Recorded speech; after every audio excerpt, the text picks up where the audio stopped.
Myth number 3 is Genesis 1 and 2 provide two different accounts of creation. At first blush, this may seem to be the case, but taking a careful look reveals something different.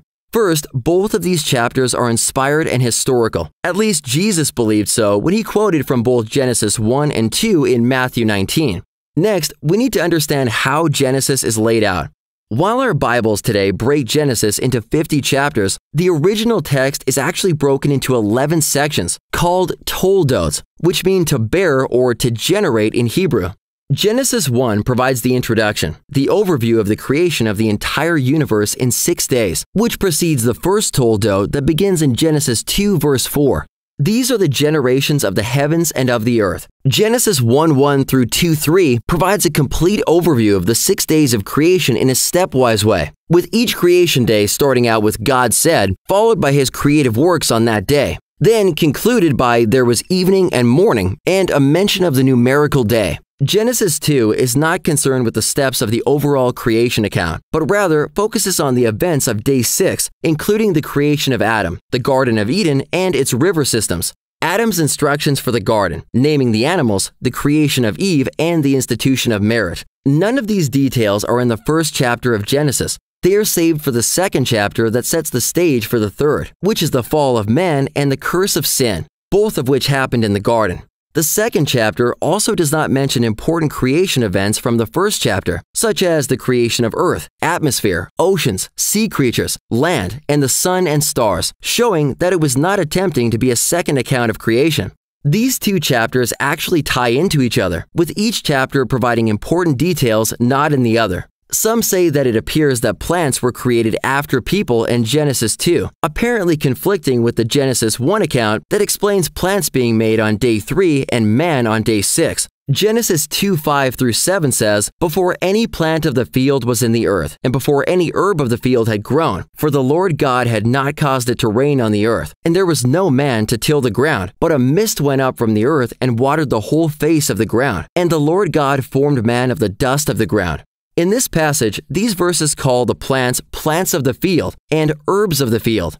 These terms are more specific than the grass, herbs, and trees described in day 3 of Genesis 1, because none of these are accompanied with the of the field description. Hebrew scholar Mark Futato defines plants of the field as wild shrubs of the steppe or grassland, and herbs of the field as cultivated grain. Both make sense, especially given the context that describes there being no man to till the field and no rain yet. Then, in the very next chapter, we see it is these very herbs of the field that are cursed with thorns and thistles that Adam would have to till and farm by the sweat of his brow as a consequence of the fall. Indeed, because of Adam's sin, he would no longer have it easy. Instead of eating from abundant fruit trees in the garden, he would need to till the ground, contend with thorns and thistles, and grow crops for food. The next contention that some people bring up with the Genesis 2 account is that verse 19 states, "Out of the ground the Lord God formed every beast of the field and every bird of the air, and brought them to Adam to see what he would call them." It's that word formed which gets people thinking the animal kinds were created right then and there, after man and before woman, unlike the sequence in chapter 1 where humans were created last.